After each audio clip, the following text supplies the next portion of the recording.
В този тържествен ден за всички граждани на Сливен и тракийци предоставяме думата за слово на председателя на Съюза на тракийските дружества в България, господин Красимир Примянов. Моля, заповядайте. Уважаеми гости, скъпи тракийци, искам да изразя огромната си благодарност и уважение към инициативата на тракийци от Тракийско дружество град Сливен. За това, че в града на 100-те войводи построиха паметник на един знаменит войвода и национален герой, като капитан Петко войвода. Да, 101 както казвате. Петко войвода е личност, която остави своя завет. Той е адресиран към младите поколения. Със своето дело, с това, което той е сътворил, с това, от което той се е отказал името на България и нейното обединение. В своето слово господин Киряков припомни, когато раздаваха постове и високи чинове и създаваха благоприятни условия за тези, които поддържаха линията, която пое новото българско правителство през Стамболов, той се отказа от всички блага, за да запази своята чест и достоинство, да остане до край верен приятел на братска Русия и на братския руски народ.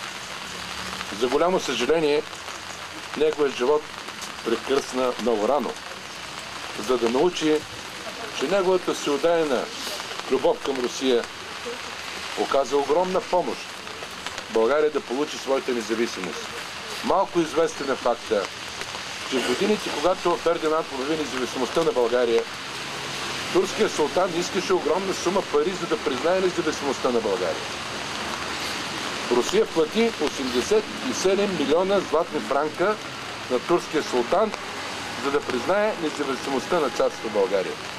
Ето и този завет на Петко войвода е адресиран към бъдещето и получи своето материално изражение и национално измерение. Искам на младото поколение да му пожелая, когато му е трудно в днешния ден и вижда, че морала, духовността, любовта към родината са подложени на тежки изпитания в противоречивата международна и вътрешна обстановка, мизерията и недоимъка, винаги трябва да се връщат към живота на героите, защото те дават пример как трябва да се обича и да се служи на България. Националният герой Петко войвода, нашия своеобразен патрон на цялото тракийско движение, разпростряло се из цяла България, е един достоен пример за подражание. Аз искам да благодаря и на гражданите на Сливен, които са подкрепили тази инициатива. Аз искам да благодаря от името на Съюза на тракийските дружества и на областната управа, предиците на които има и наши тракийци. Тук присъства заместник областния управител. Искам да благодаря и на кметството на община Сливен. Както ви е известно, господин Колин Минев е председател на регионалната асоциация на общините от регион Тракия, която на практика работи за да получат своето подобаващо социално-икономическо развитие по негово развитие 28 общини, които членуват тази асоциация. Той е в нашите редици един достоен и приет член на тракийското движение. Тук присъства представител на общината в лицето на заместник кмета. Благодарим ви, че подкрепихте тази инициатива.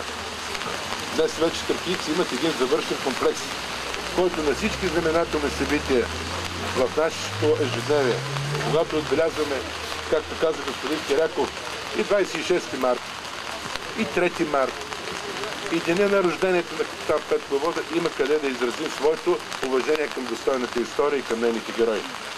Нека този паметник ни вдъхновява в това тежко време да не се отчаиваме, да служим честно и всеотдайно на България, за да й върнем авторитета и достоинството на една от най-културните, древните, цивилизовани и проспериращи държави. Да ни е честит паметника, хубави празници на всички вас, които предстоят.